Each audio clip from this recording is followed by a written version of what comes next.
예수님의 재림을 준비하십시오 라는 제목으로 말씀을 증거합니다.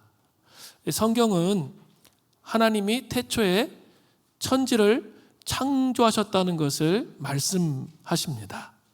그리고 하나님은 타락한 인류를 위해서 구세주이신 예수 그리스도를 보내주셨다고 말씀하십니다. 그리고 한 가지 더 확실하게 말씀하시는 것은 부활, 승천하신 예수 그리스도가 다시 오신다는 사실입니다. 예수님의 재림이 아주 명확하게 성경에 언급되어 있습니다. 그때 예수님은 심판의 주로 다시 오시고 이 세상은 종말의 때가 됩니다. 그 이후에 재림하신 예수님과 함께하는 새하늘과 새 땅이 열리게 되는 것이죠. 그러나 중요한 것이 있습니다. 마태복음 24장 36절에 보면 그러나 그 날과 그때는 아무도 모르나니 하늘의 천사들도 아들도 모르고 오직 아버지만 아시느니라. 예수님이 다시 오시는 종말의 때는 아무도 모릅니다.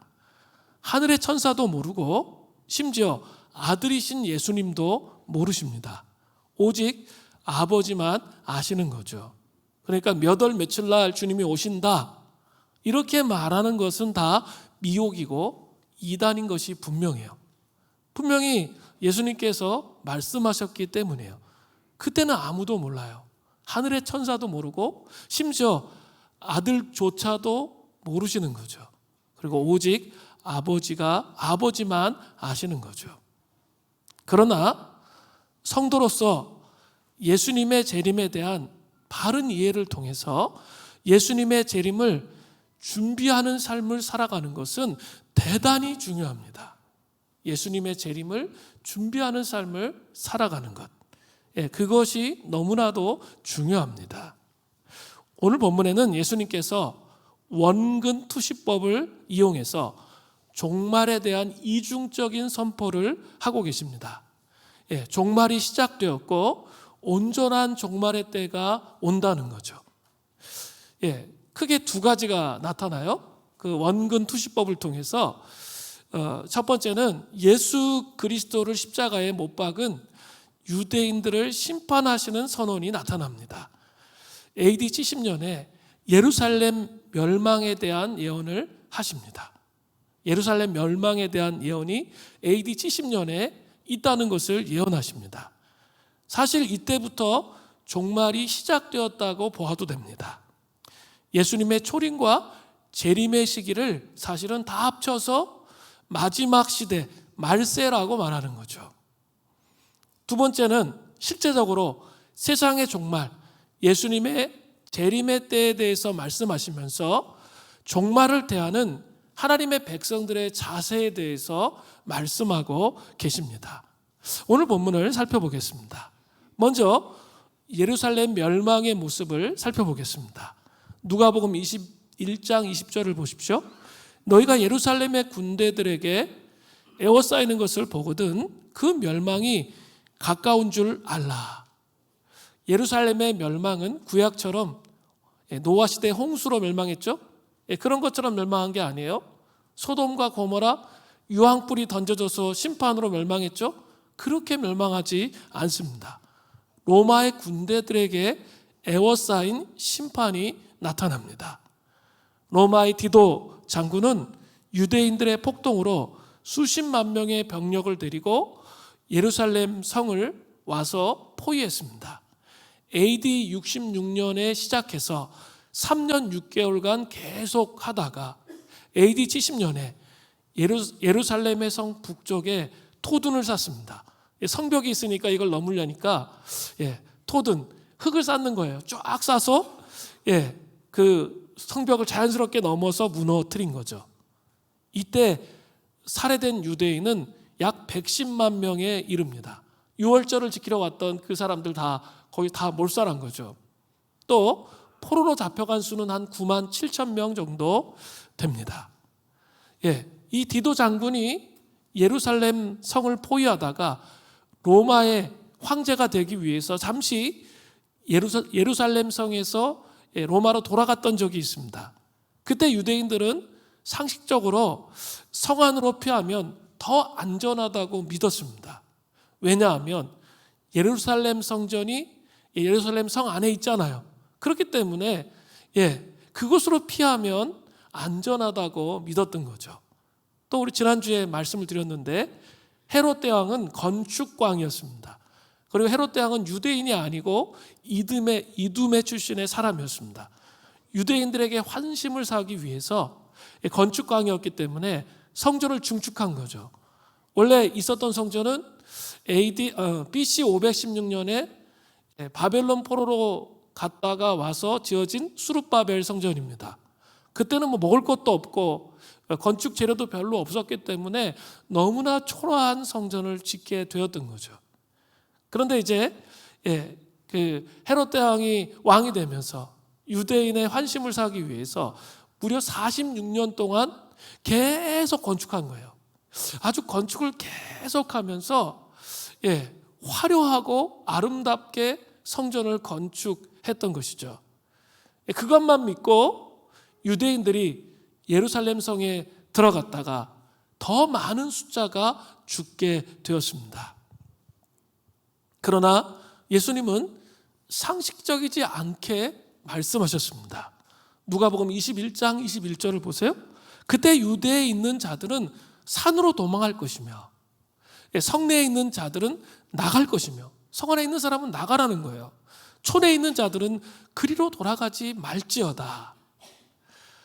그리스도인들은 이러한 예수님의 말씀을 신뢰했기 때문에 말씀 그 자체를 신뢰했기 때문에 예루살렘 성이 멸망할 때 그곳에는 한 명의 그리스도인도 없었다는 사실이에요. 되게 충격적이죠? 그들은 다 예수님의 말씀을 신뢰해서 온전히 믿었기 때문에 그 예루살렘 성에서 다 빠져나오게 됐다는 거죠. 이것은 우리에게 시사하는 바가 상당히 큽니다. 하나님의 말씀을 신뢰하는 그리스도인. 내 생각대로 사는 것이 아니라 정말 하나님의 말씀을 여러분 신뢰하십니까? 저는 이번 주에 사역자들과 함께 초대교회 말씀 세미나에 다녀왔습니다. 그러면서 깊이 제 마음의 중심에 깨달아진 게 있었습니다. 우리 시편 기도, 보혈 기도, 또 말씀을 읽는 거, 그것을 통해서 내 혼의 타락만 다루는 것으로 끝나는 게 아니라, 쉽게 얘기하면 치유되고 회복되는 것으로 끝나는 것이 아니라 정말 깊이 그 씨름을 계속적으로 하면 어느 순간부터 존재 중심에 말씀이 새겨져요. 그 말씀이 새겨졌다는 증거는 뭐냐면 믿어지는 거예요. 그냥 말씀 그대로 믿어져야 돼요. 근데 이 혼의 타락으로 이게 가득 다른 것들이 막 너무 차 있으니까 믿어지지가 않거든요. 근데 그 말씀으로 씨름을 하기 시작하면 어느 지점에 가면 치유가 일어나고 회복이 일어나는 것도 중요하지만 더 중요한 것은 뭐냐면 말씀 그대로 그 자체를 믿어지는 게 중요해요. 대부분 이렇게 우리의 신앙생활을 이렇게 보면 이렇게 하나님 말씀이 머리에서 왔다 갔다 하다 끝나요. 그것이 아니라 혼의 타락들이 다루어지면서 존재 중심에 믿어질 때 그 말씀의 생명이 내 영혼 안에 나타나기 시작한다는 거죠. 그렇게 될 때 온전히 순종의 삶을 살아갈 수가 있게 됩니다. 그리고 이따 뒷부분에 얘기하겠지만 성령님과 동행하는 삶의 신비가 무엇인지 이해할 수 있게 되는 것이죠. 예수님의 말씀을 말씀 그대로 그냥 받아들이고 믿는 것, 이건 너무나 중요한 일입니다. 또 누가복음 21장 22절부터 23절을 보겠습니다. 이 날들은 기록된 모든 것을 이루는 징벌의 날이니라. 그날에 아이벤 자들과 젖먹이는 자들에게 화가 있으리니 이는 땅에 큰 환난과 이 백성에게 진노가 있겠음이로다. 이 날은 어떤 날이에요? 징벌의 날이에요. 그래서 전쟁 가운데 취약한 사람들이 누구예요? 아이벤 여자들, 어린아이들, 젖먹이는 자들, 이런 자들이 더 큰 환난과 어려움을 겪는다는 거죠. 유대인들은 결국 어떻게 되었습니까? 누가복음 21장 24절 전반절을 보세요. 그들은 칼날로 죽임을 당하며 모든 이방에 사로잡혀 가겠고, 칼로 죽임을 당하고 쇠사슬에 매어 이방에 끌려가는 참혹한 멸망을 경험하게 되었습니다. 110만 명이 죽었습니다. 그리고 9만 7천 명이 포로로 사로잡혀가는 처참한 심판이 있었다는 것이죠. 그런데 바로 그 뒷구절에 특이한 구절이 또 따라와요. 누가복음 21장 24절 후반절입니다. 예루살렘은 이방인의 때가 차기까지 이방인들에게 밟히리라. 이 말씀은 로마서 11장, 사도 바울이 유대인들을 위해서 이야기했던 로마서 11장 25절을 보아야 이 말씀이 풀려집니다. 이런 말씀이 나와요. 형제들아, 너희가 스스로 지혜 있다고 하면서 이 신비를 너희가 모르기를 내가 원하지 아니하노라. 이 신비는 이방인의 충만한 수가 들어오기까지 이스라엘의 더러는 우둔하게 된 것이니라. 누가복음 21장 24절의 이방인의 때라는 것은 예루살렘의 멸망으로부터 시작해서 예수님의 재림의 직전까지 이 전 기간을 말하는 거예요. 그 전 기간이에요.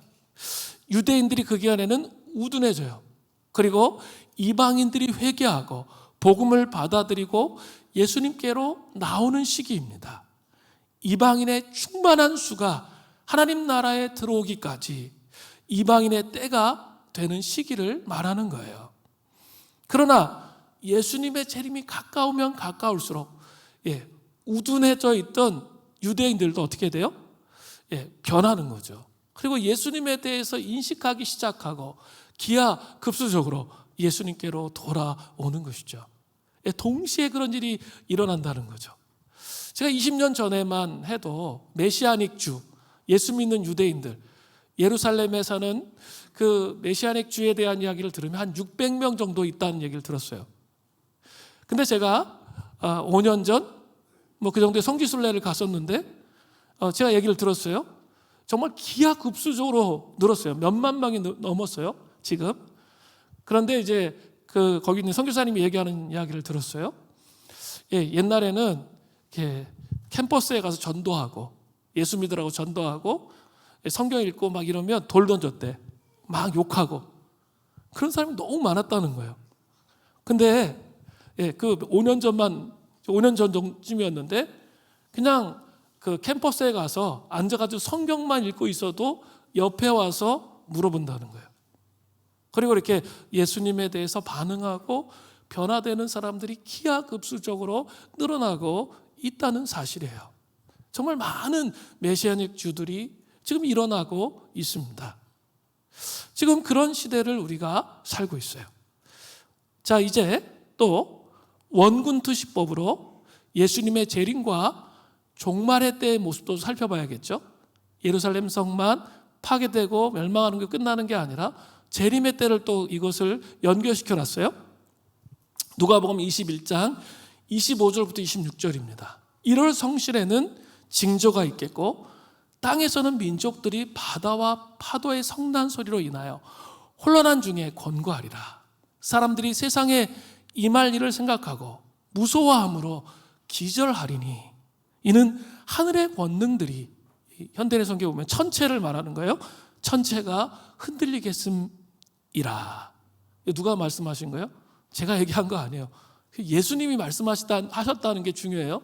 그 예수님 말씀하신 거 그냥 그대로 믿어야 돼요. 예수님께서 재림하시기 전에 많은 자연 이변이 있을 거라고 말씀하고 계십니다. 해와 달, 별이 징조가 있고 바다와 파도가 성난 소리를 냅니다. 이것을 우리는 지금 어때요? 눈으로 목도하고 있습니다. 지구온난화로 인해서 뜨거운 날씨, 올여름 최강의 더위가 온다 그러고, 홍수도 어때요? 막 너무 심하잖아요. 게릴라성 폭우, 일주일 내내 우리 그거 봤죠? 그런 일들이 일어나고 있습니다. 가뭄, 폭설, 해일, 태풍, 허리케인, 토네이도 등 심각한 일들이 계속 더 강하게 일어나고 있습니다.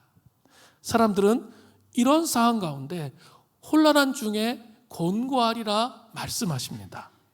예수님이 재림하실 때가 가까우면 가까울수록 사람들이 26절에 아주 충격적인 말씀이 나오죠.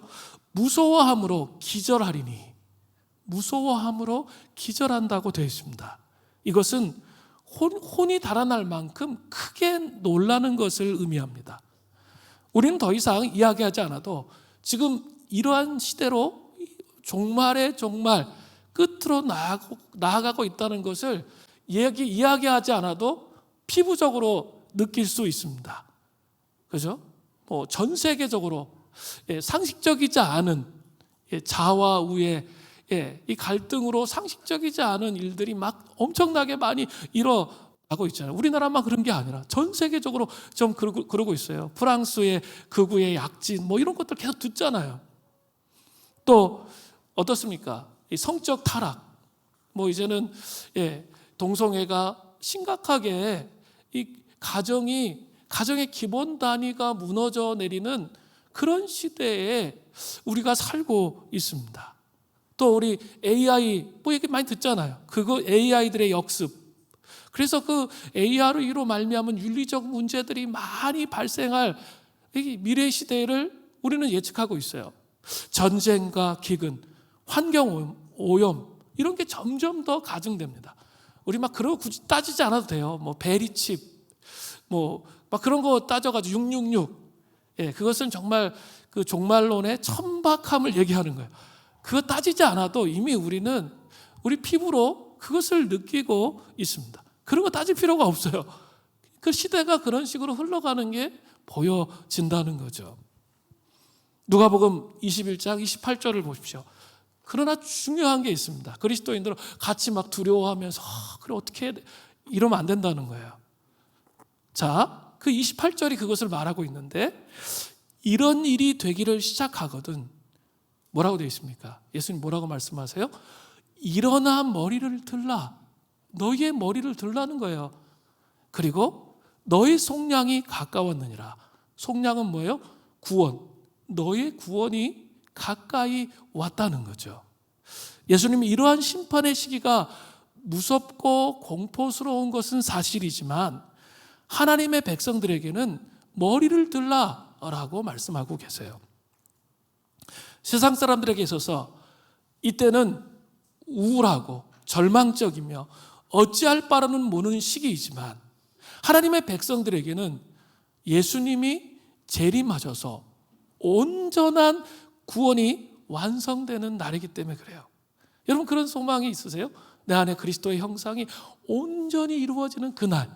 그날이 언제예요? 예수님이 재림하시는 그날이잖아요. 그 완성되는 날이기 때문에 그렇습니다. 주님이 다시 오시면 우리 몸은 영광스러운 변화를 경험하게 됩니다. 몸이 변화를 경험하는 거예요. 그때는 우리의 모든 육체적 한계를 뛰어넘는 영광의 몸, 주님의 몸을 덧입게 됩니다. 빌립보서 3장 20절부터 21절에 잘 언급되어 있어요. 그러나 우리의 시민권은 하늘에 있는지라 이 땅에 있지 않아요. 거기로부터 구원하는 자 곧 주 예수 그리스도를 기다리노니 기다려야 돼요. 그는 만물을 자기에게 복종하게 하실 수 있는 자의 역사로 그 다음에 중요해요. 우리의 낮은 몸을 자기 영광의 몸의 형체와 같이 변하게 하시리라. 우리의 천박하고 낮은 몸을 자기의 영광의 몸의 형체와 같이 우리를 변하게 하시겠다. 분명히 사도 바울이 언급하고 있습니다. 내 안에 그리스도의 형상이 온전히 완성되는 거죠. 정말 이렇게 주님을 온전히 따르고 싶어도 우리를 묶어놓는 게 너무 많잖아요. 그래서 우리를 맨날 정말 주님을 따르고 싶어도 마음하고 생각하고 마음이 따로 노는 그런 게 아니라 온전히 그리스도와 연합하는 그 신비 안에 들어가는 것이죠. 또 영광의 몸으로 실체적으로 변화됩니다. 우리 막 그런 거 있잖아요. 이제 나이가 점점 연세가 들어가실수록 너무 몸이 아프잖아요. 그래, 차라리 죽었으면 좋겠다 막 이런 생각들을 이제 어른들이 하신다고 얘기하시고, 일부 예배 끝나고 또 가시면서 우리 권사님이 온몸이 막 뼈를 막 돌려 깎는 것처럼 느껴진다고 막 약을 먹었는데 막 그런 얘기 하시는 거죠. 그런 고통이, 이게 아파 보신 분들은 알잖아요. 그 고통이 얼마나 큰 건지.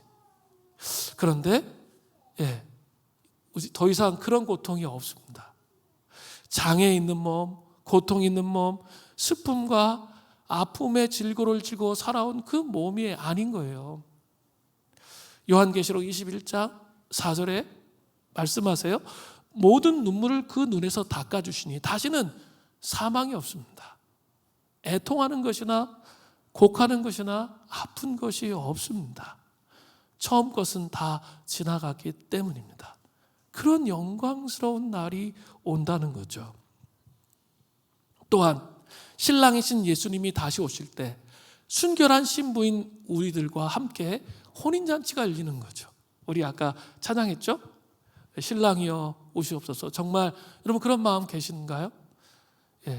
혼인하는 어린 양과 신부가 혼인하는 그런 나라입니다. 요한계시록 21장 5절부터 8절을 보세요.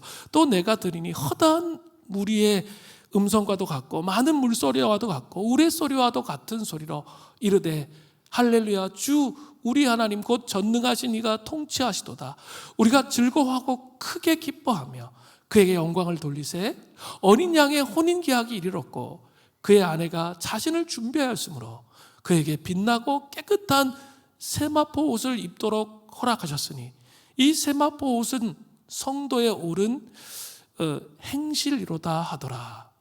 이 세마포가 뭐예요? 세마포, 아주 깨끗하고 정결한 세마포 옷은 성도에 오른 행실이라는 거죠. 아니, 타락한 본성을 가지고 있는 우리가 아무리 올바라도 의로워질 수 있습니까? 의로워질 수 없죠. 우리에게는 어떤 것이 있는 거죠? 바로 예수 그리스도의 보혈로 덧입혀진 그 의, 그 의로 세마포 옷을 준비하는 거죠. 그래서 예수님을, 신랑이신 예수님을 맞이하게 되는 거예요. 좀 이 복음을, 제가 이번 주에 그런 생각이 많이 들었어요. 참 나는 복음을 너무 천박스럽게 아는구나, 그런 생각이 많이 들었어요. 정말 복음을 깊이 더 알았으면 좋겠다. 성육신, 그 십자가의 죽으심, 부활, 승천, 재림의 이 영광스러운 복음, 하나님의 아들이신 예수 그리스도, 성령님, 성부 하나님, 이분을 정말 더 깊이 알았으면 좋겠다. 한 부분만 알고 그게 전부인 것처럼 생각하는 게 아니라 그 복음의 신비가 내 영혼 안에 주님 더 풀어지기를 원합니다. 그래서 그 복음의 깊이 속에 제가 들어가기를 원합니다 라는 고백이 저절로 나오더라고요. 주님, 이런 천박한 저를 정말 용서해 주십시오. 그런 고백이 나와요. 복음은 정말 깊이가 있는 거예요. 알아가면 알아갈수록, 묵상하면 묵상할수록 그 신비를 다 표현하기가, 제 입으로 표현하기가 너무나 어려워요. 그게 복음이에요. 내가 다 알았다고 생각하는 건 천박한 복음의 어떤 부분을 알고 있을 뿐이에요. 정말 그 복음의 영광 속에, 그 어린 양의 혼인잔치에 참여하시는 그 은혜가 있기를 원합니다. 그렇기 때문에 예수님의 재림의 날은 예수를 믿는 성도들에게는 어떤 날이에요? 소망의 날이 되는 거죠. 절망의 날이 아니에요. 구약에는 렘넌트 사상, 남은 자 사상이 신학적으로 쭉 연결되어 있어요. 특별히 선지서에 보면 계속 하나님이 심판하신다고 하는데 그 가운데 남은 자들이 있어요. 그 남은 자들은 심판하는 그 시간에, 그 남은 자들은 그 심판이 소망의 날이 되는 거죠. 하나님께서 다시 오시는, 하나님께서 다시 통치하러 오시는 그런 날이기 때문에 그렇습니다. 그게 지금 이 재림의 날과 이 신학적으로 연결되는 것이죠. 예수님은 이 종말의 때 어떻게 오십니까? 누가복음 21장 27절입니다. 그때 사람들이 인자가, 예수님이 구름을 타고 능력과 큰 영광으로 오시는 것을 보리라. 아멘. 저는 그렇게 보게 될 것을 믿습니다. 모든 사람들이 예수님께서 구름을 타고 능력과 큰 영광으로 오는 것을 보게 될 것입니다. 유대인들에게 구름은 쉐키나의 영광, 지성소의 영광을 표현하는 하나님의 임재의 상징을 의미하는 거예요. 예수님은 하나님의 영광스러운 아들의 모습으로 인자가 구름을 타고 능력과 큰 영광으로 오시는 것을 반드시 우리 모두가 보게 될 것입니다. 자, 그렇다면 이제 중요한 게 있어요. 그럼 막 베리칩 연구하고 막 이게 아니라는 거예요. 종말을 그런 식으로 바라보면 안 된다는 거죠. 오히려 종말을 바라보는 자세가 있는데, 그 자세는 첫 번째 시대를 분별하는 거예요. 어떤 시대인지 분별하는 거, 무화과 나무의 비유를 통해서 그걸 하는 거예요. 두 번째는 종말을 바라보면서 큰일 났다 이게 아니라, 종말을 바라보면서 종말에 대해서 하나님의 백성들이 가지고 살아야 할 태도가 있다는 거죠. 종말을 바라보면서 그 태도를 나누는 게 훨씬 더 중요한 얘기예요. 자, 먼저 무화과 나무의 비유와 모든 나무의 비유를 살펴보기 원합니다. 누가복음 21장 29절부터 30절을 보세요. 이에 비유로 이르시되 무화과 나무와 모든 나무를 보라. 싹이 나면 너희가 보고 여름이 가까운 줄을 어떻게 해요? 자연히 아나니. 팔레스타인 지역의 무화과 나무는 겨울철에 잎이 떨어졌다가 겨울철에 일찍 잎을 내게 되어 봄이 멀지 않았음을 알립니다. 봄이 되면 가지마다 수액이 올라와서 잎이 무성하게 되고요. 이로써 여름이 가까웠음을 알게 돼요. 이스라엘의 날씨는 우리나라처럼 봄, 여름, 가을, 겨울이 확실하지가 않아요. 우기와 건기가 있는 거죠. 그래서 건기는 겨울이고 아니죠. 우기가 겨울이고 건기가 이제 여름인 거죠. 그래서 저는 한 2월 말 3월 초에 갔는데 이렇게 비가 아주 강렬하게 오더라고요. 이렇게 강렬하게 오는 거 이런 걸 경험을 했었어요. 그런데 그 봄이 짧아요. 봄이 짧고 곧바로 이제 여름으로 가요.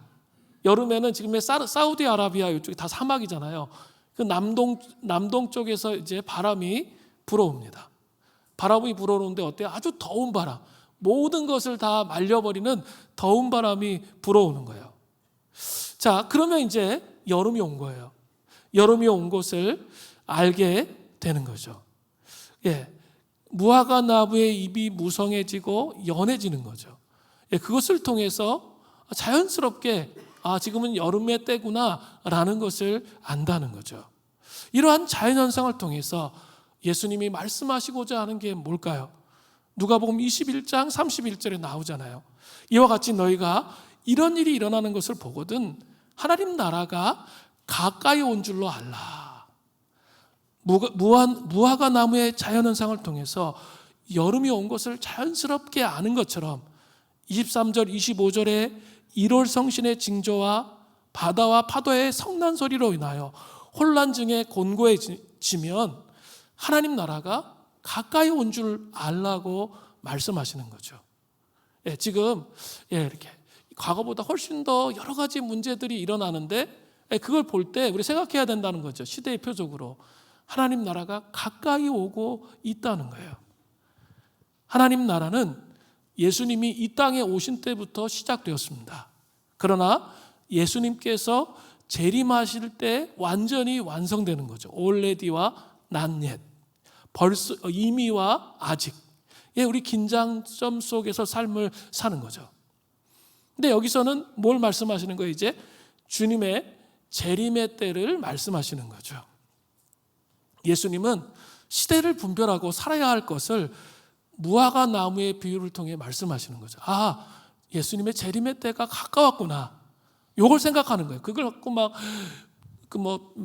연구하는 거죠. 666 베리칩 막 연구해가지고 그래 맞아 재림의 때 그런 거 생각하지 않아도 돼요. 시대 정신을 보면 그걸 분석해 보면 쉽게 알 수 있다는 거죠. 그래서 지금은 재림의 때이구나라는 것을 인식하라는 거예요. 왜냐하면 그날이 도적과 같이 임하기 때문에 그랬습니다. 데살로니가전서 5장 2절에 보면 주의 날이 밤에 도둑같이 이를 줄을 너희 자신이 자세히 알기 때문이라. 도둑처럼 갑작스럽게 주님의 재림이 오기 때문입니다. 계속 이어서 예수님은 말씀하십니다. 누가복음 21장 32절부터 33절을 보세요. 내가 진실로 너에게 말하노니 이 세대가 지나가기 전에 모든 일이 다 이루어지리라. 천지는 없어지겠으나 내 말은 없어지지 아니하리라. 33절은 이해하시겠죠? 정말 확실하다는 거예요. 예수님께서 말씀하시는 것은 천지는 없어지겠으나 내 말은, 예수님의 말은 결코 없어지지 않는다. 이거는 이해가 됐어요. 근데 이 32절이 중요해요. 32절을 이해하는 게, 이 말씀에서 이 세대 모든 일, 요거를 잘 이해해야 32절이 풀려요.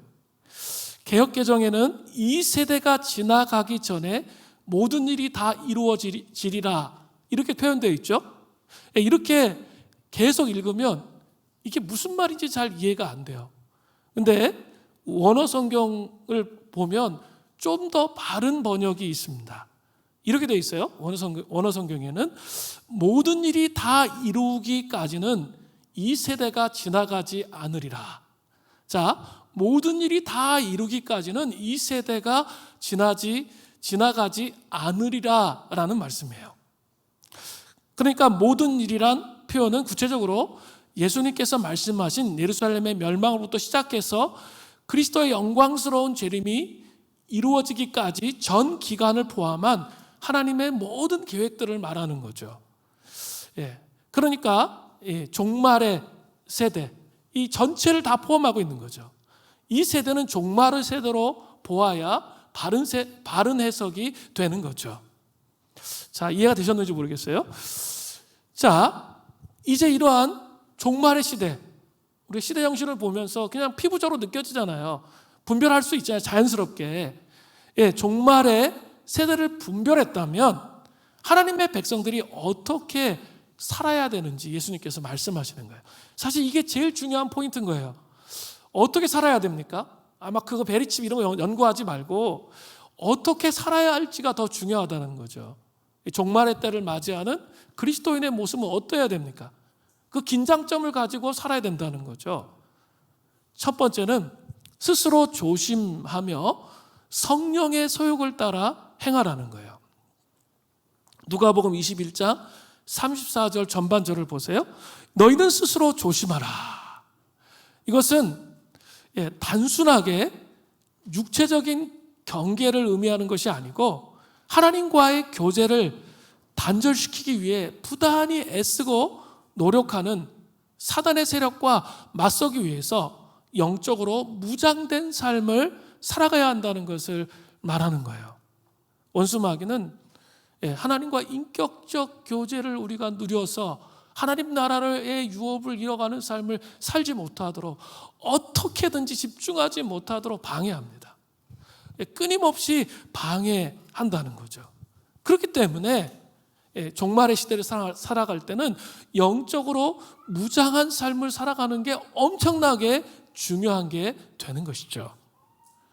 자, 그러면 또 좀 보겠습니다.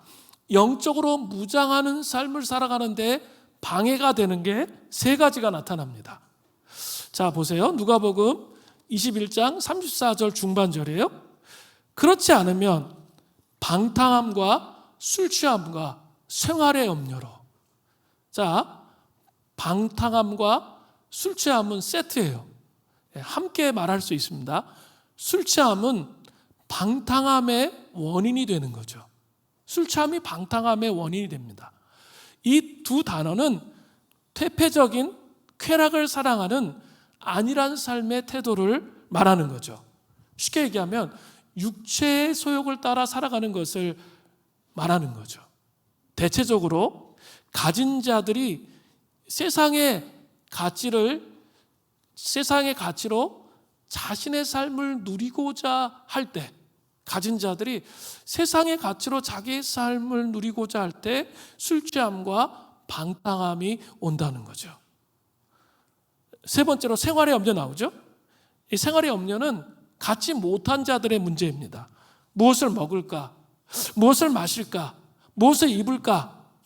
그것에만 집중된 삶을 말하는 거죠. 이것도 뭡니까? 육체의 소욕을 따라가는 삶이에요.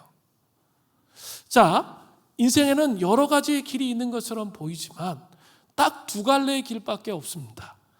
세상을 살아가는 넓은 길과 예수님을 따르는 좁은 길, 즉 육체의 소욕을 따르는 길과 성령의 소욕을 따르는 두 가지의 길밖에 없다는 거예요.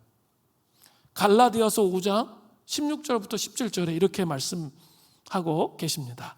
내가 이르노니 너희는 성령을 따라 행하라. 그리하면 육체의 욕심을 이루지 아니하리라. 육체의 소욕은 성령을 거스리고 성령은 육체를 거스리나니 이 둘이 서로 대적하므로 너희가 원하는 것을 하지 못하게 하려 함이니라. 성령을 따라 행해야 돼요. 그러면 육체의 욕심을 이루지 않게 됩니다. 육체의 소욕은 성령을 거스리고 성령은 육체를 거스려요. 그러니까 서로 대적한다는 거죠. 그렇게 되었기 때문에 성령을 따라 살아가는 삶이 너무나 중요한 거예요. 제가 금요심야 기도회 때 그 삼위일체 하나님 중에 성령님에 대해서 말씀드리면서 성령님의 사역은 우리의 삶 가운데 하나님으로부터 온 특정한 역할과 메시지를 가지고 살게 하신다라고 말씀드렸어요. 그러니까 하나님 나라의 유업을 잇도록 각 사람마다 부르심이 있는데 그 부르심을 깨닫게 하시고 부르심대로 삶을 살아가도록 그렇게 이끄시는 분이 성령님이십니다.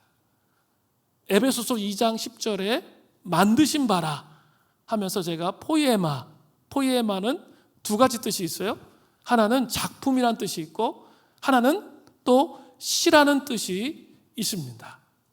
시라는 뜻이 있는데요. 그래서 제가 말씀을 드렸어요. 하나님은 이렇게 우리에게 그 시를 뭐라 그러죠? 작사 우리의 삶을 성부 하나님은 우리의 삶이 어떻게 될지 작사해 주시는 분이에요. 근데 성령님은 어떤 분이에요? 우리의 삶에 곡을 주시는 분이에요. 그래서 우리의 삶이 교향곡이 되도록 웅장한 심포니가 되어서 하나님의 삶을 세워가도록 그렇게 하나님 나라의 교향곡이 되도록 그렇게 삶을 살아가도록 하시는 거죠. 그러니까 하나님이 그 작사를 해주셨다고 할지라도 시가 있다 할지라도 곡이 없으면 어떻게 돼요?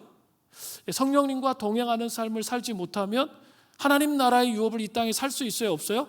없는 거죠. 하나님 나라의 유업을 따라 살아갈 수 없게 되는 거죠.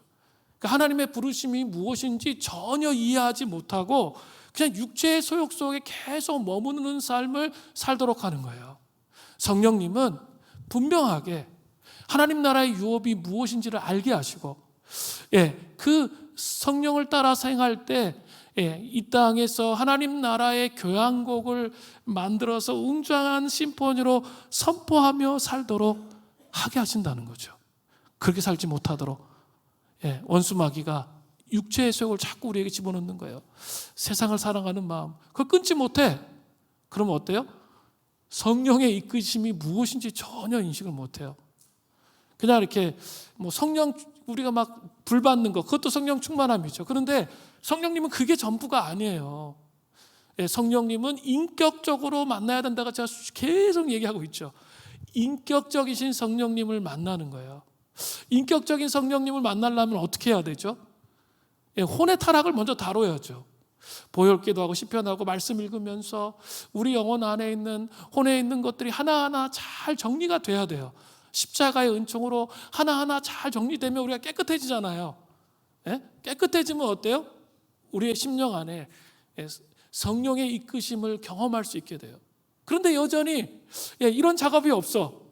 이런 작업이 없이 계속 머물러 있으면 어떻게 됩니까? 그러니까 세상을 사랑하는 마음으로 계속 끌려다니면 성령의 은혜와 은총으로 하나님 나라의 유업을 잇는 삶이 무엇인지 모르고 그냥 삶을 살아가게 되는 거죠. 육체의 길은 인간 존재의 중심인 자아가 통제하고 주권을 행사합니다. 이 길은 내 뜻대로 하고 싶은 대로 사는 삶인 것처럼 보이지만 실상은 죄의 종노릇하는 삶이 되는 거예요. 결국 마귀가 파놓은 함정에 빠져서 두려움과 멸망의 깊은 수렁으로 떨어지는 비참한 결과가 초래되는 거예요. 이러한 삶으로 말미암아 다가오는 결과가 뭡니까? 육체의 소욕을 따라 살면 우리에게 뭐가 다가옵니까? 누가복음 21장 34절 후반절부터 35절에 분명히 나오고 있어요. 마음이 둔해지는 거예요. 그리고 뜻밖의 그날이 덕과 같이 너희에게 임하리라. 이 날은 온 지구상에 거하는 모든 사람에게 임하리라.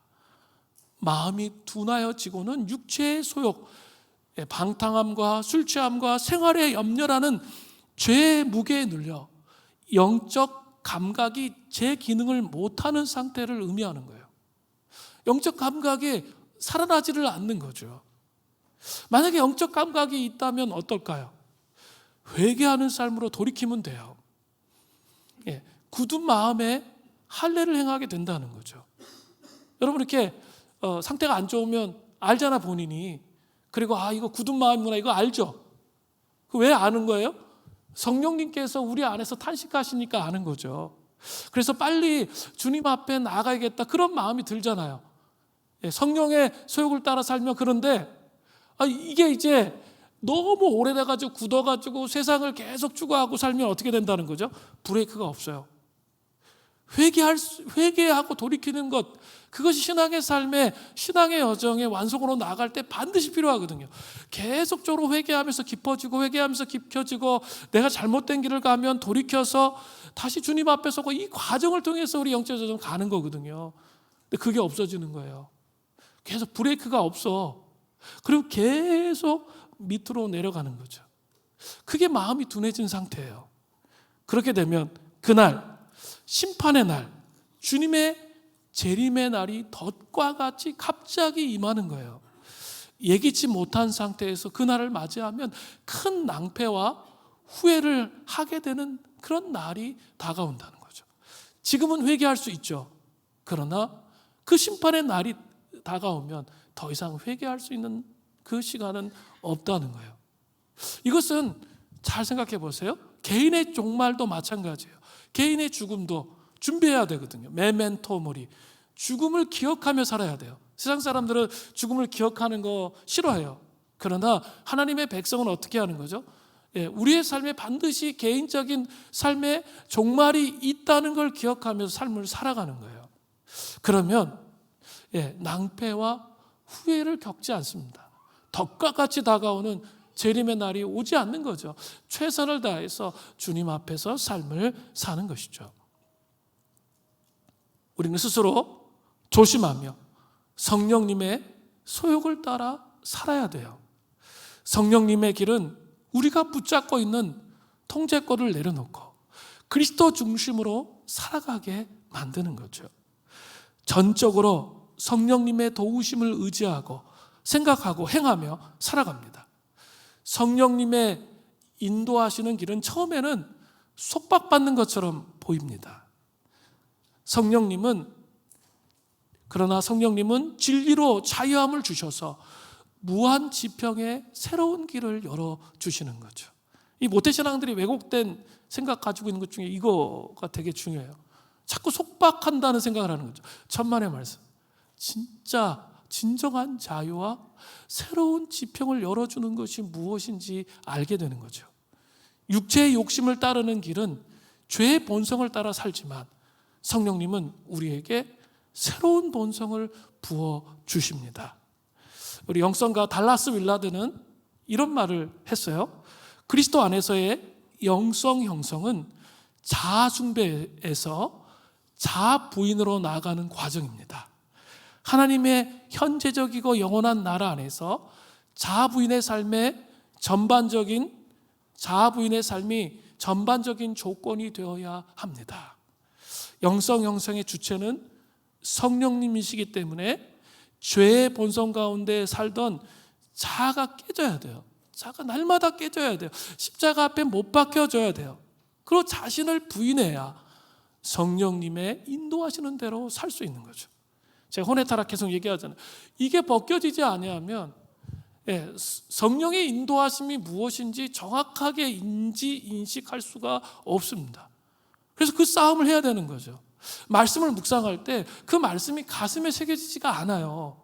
가슴에 새겨져야 이게 하나님께서 나의 삶을 이끄시고 인도하시고 이렇게 말씀하시는가를 알 수 있어요. 근데 이것이 정리되어 있지 않으면 미혹당해요. 원수 마귀가 완전히 이상한 길로 인도해도 모르는 거예요. 식별이 안 되는 거죠. 그 말씀을 통해서 성령의 인도하심을 경험할 수 있는데 그 경험하심의 키는 뭐라고요? 자기를 죽이는 거예요. 자아가 부인되는 거예요.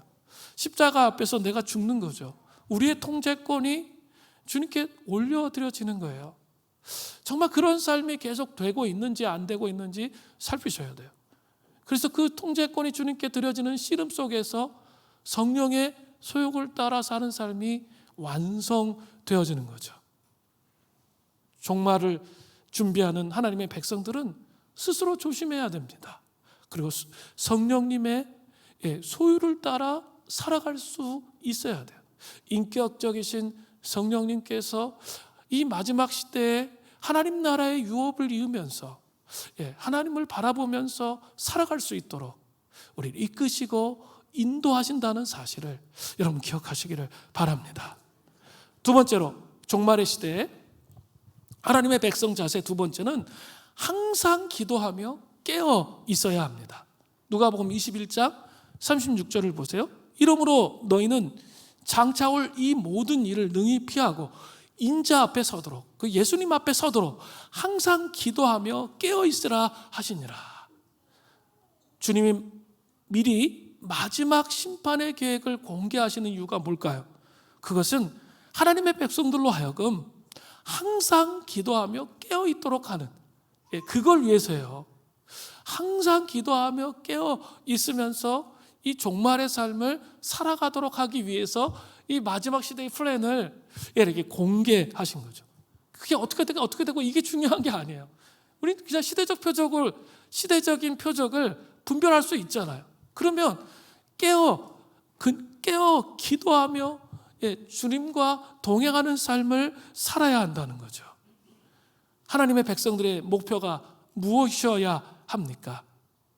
장차 올 이 모든 일을 능히 피하고 인자 앞에, 예수님 앞에 서도록 해야 하는 거예요. 이것은 오직 주님께 순종하는 삶을 통해서만 가능합니다.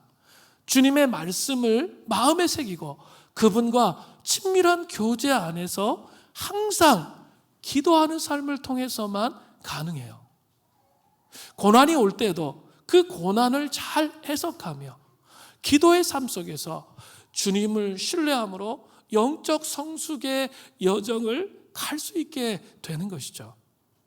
또 하나님은 함께 기도의 자리에 항상 깨어 기도하며 기도의 자리에 연합하기를 원하십니다. 새벽을 깨우며 함께 기도하기를 원하세요. 우리 공동체가 부흥의 초기에 들어갔다고 했죠. 그것으로 끝나면 안 돼요. 함께 새벽을 깨우며 기도해야 됩니다. 많은 여름 사역들과 부흥을 위해서 함께 나아갈 수 있어야 된다는 것이죠. 에스겔서 47장을 보면 부흥과 관련되어서 매우 중요한 말씀을 말합니다. 성전에서 흘러나온 물이 발목, 무릎, 허리까지 차서 건너지 못할 큰 강이 되었습니다. 그래서 온 땅에 그 나무들이 열매를 맺고 회복되고 새롭게 되도록 하는 그 비전에 대한, 생수의 강에 대한 비전에 대한 이야기들이 나옵니다. 그런데 중요한 포인트가 한 가지 있습니다. 그 에스겔서 47장 1절 시작에 그 포인트가 나와요. 그가 나를 데리고 성전 문에 이르시니 성전의 앞면에 동쪽을 향했는데 그 문지방 밑에서 물이 나와, 이 물이 나와가 중요해요. 동쪽으로 흐르다가 성전 오른쪽 제단 남쪽으로 흘러내리더라. 이 물이 나와를 주의해 보십시오. 나와로 번역된 단어는 조금씩 똑똑똑똑 떨어져 라는 뜻이에요. 즉, 물 몇 방울이 조그만 틈을 따라 흘러나오는 모습이기 때문에 그 물줄기는 강이라고 부를 수가 없어요. 성령님의 역사는 처음에는 희미하게 거의 느낄 수 없을 때가 종종 있습니다. 그러나 하나님의 조그마한 손길이 비록 희미하게 느껴질지라도 우리는 그분 자신이 그 모든 임재와 역사 뒤에 계시다는 사실을 믿어야 되는 것이죠. 우리는 지금 기도의 자리에서 깨어 기도하면서 씨름하는 것이 필요해요. 그때 생수의 강이 온 땅을 덮는 역사가 일어나는 거죠. 기도의 자리에, 씨름의 자리에 있어야 된다는 거죠. 그게 부흥이에요. 저는 과거에 부흥을 사모했는데 그 부흥은 이례적으로 한 번 이렇게 확 이렇게 뒤집어지고 바뀌는 그런 부흥을 주로 많이 생각했어요. 근데 제가 초대교회 영성하면서 깨달은 게 있어요. 그게 아니구나, 부흥이라는 게. 먼저 이 마음의 그릇이 혼의 타락들이 벗겨지면서 준비되어지면 더 충만한 부흥이 올 텐데 그 충만한 부흥을 통해서 세상을 바꿀 수 있는 것이구나 라는 것을 다시 생각해 보게 됐어요. 이 먼저 준비된 상태의 그릇 속에 하나님의 부흥의 불이 임할 때 세상을 바꿀 수 있는 그 준비가 된다는 것이죠. 그러기 위해서 필요한 게 뭡니까? 함께 깨어서 기도하는 자리에 머무는 거죠. 그 기도의 자리에 머무는 하나님의 백성들이 필요한 거예요. 똑똑 떨어지는 그 물을 바라보면서 하나님께서 온 땅을 덮으실 그 하나님의 영광의 역사를 바라볼 곳을 소망함으로 함께 나아가는 사람들이 필요한 거죠. 항상 기도로 깨어 있어야 되는 것이죠. 여러분, 페이지 터너라는 단어를 들어보셨습니까? 피아노 독주를 할 때 무대에는 피아니스트만 있는 것이 아닙니다. 연주자 옆에는 가장 적절한 타이밍에 악보를 넘겨주는 사람이 있는데 이 사람이 바로 페이지 터너입니다. 페이지 터너는 화려한 옷을 입으면 안 되겠죠? 이렇게 연주자보다 화려한 옷 입으면 안 되잖아요. 또 연주하는 연주자를 건드리면 돼요, 안 돼요? 건드리면 큰일 나죠. 건드리면 안 되죠. 또 악보를 적절한 타이밍에 넘겨줘야 돼요. 갑자기 막 2장 넘겨. 그럼 난리 나는 거예요. 그죠? 한 장씩 적절한 타이밍에 넘겨줘야 돼요. 또 넘길 때 막 소리 막 크게 내. 이러면 또 난리 나죠. 조용히 그 타이밍에 맞춰서 소리를 내도 안 되고 넘겨줘야 하는 거죠. 그리고 연주가 끝날 때 누가 박수 받아요? 연주자가 박수 받는 거지. 페이지 터너는 아무 박수도 받지 못합니다. 그래서 이렇게 누군가가 표현했어요.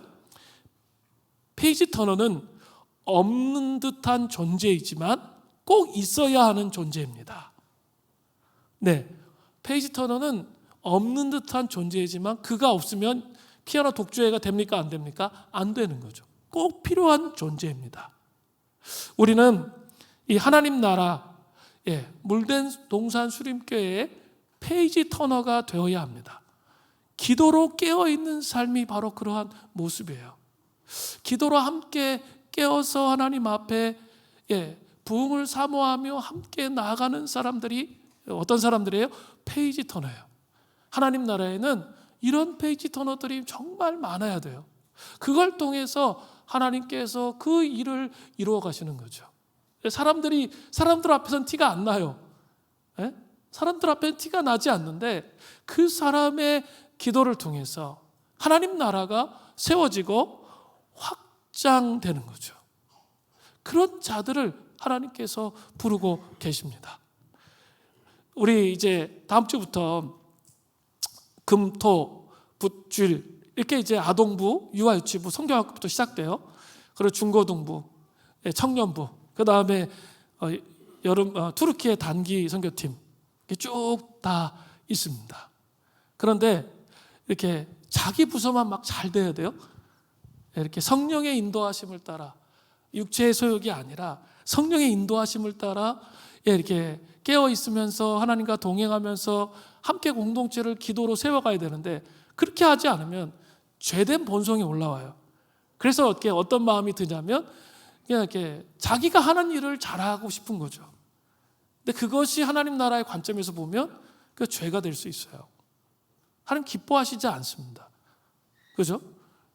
우리 모두가 함께 하나님 나라를 이루어야 되는데 그렇게 되면 이제 어떻게 되는 거예요? 싸우는 거죠. 그리고 상처받아요. 그리고 서로 막 갈등해요. 그래가지고 이제 다시는 하나님 일 안 해. 나 지쳤어. 안 해. 이렇게 가는 거죠. 하나님 기뻐하실까요? 하나님 원하시는 일일까요? 여전히 그것은 우리의 자아가 살아있는 그런 모습에 불과한 거예요. 하나님의 일이 아니에요. 그것은 내 일이 되는 거예요. 하나님 기뻐하시는 일은 그런 게 아닙니다. 트루키의 단기팀만 잘 돼야 되고 아동부만 잘 돼야 되고 청소년부만 잘 돼야 되고 유치부만 잘 되고 청년부만 잘 돼야 될까요? 그런 게 아니죠.